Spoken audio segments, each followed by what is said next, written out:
wa rahmatullahi wa barakatuh. Falalan yin sallar jam'in isha da asuba.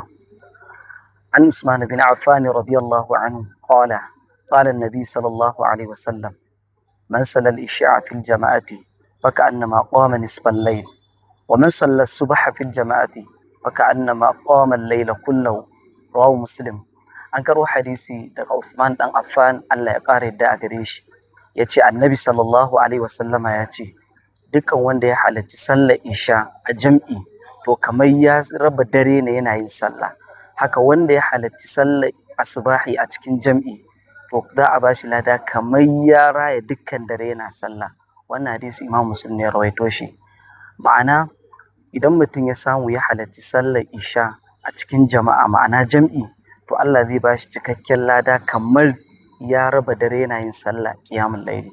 Haka idan mutum ya halarci sallah asuba a cikin jam'i, Allah zai bashi lada kamar ya cika dukkan darensa yana yin sallah.